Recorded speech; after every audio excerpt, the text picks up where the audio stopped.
Ili usipitwe na matukio mbalimbali na uwe wa kwanza kutazama video zetu, tafadhali bonyeza neno subscribe hapo chini ya video hii, kisha bonyeza alama kengele itakayotokea. Asante. Wako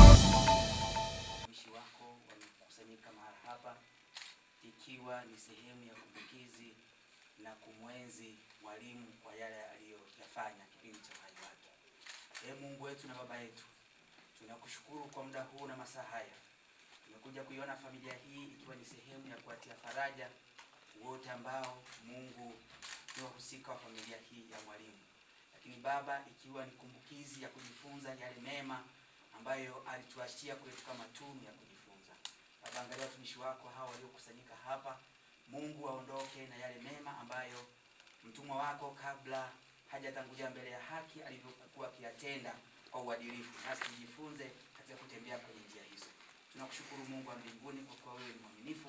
Tukiomba Baba, siku zote uendelee kuilinda familia yake, iendelee kustawi, uendelee kuitunza na iendelee kuwa mfano wa kuigwa kama kielelezo cha uadilifu kwa Tanzania, kama kielelezo cha maendeleo kwa Tanzania, kama kielelezo cha uhuru kwa Tanzania. Tunakushukuru Mungu wetu na Baba yetu kupitia jina la Baba, la Mwana na Roho Mtakatifu. Tunakushukuru.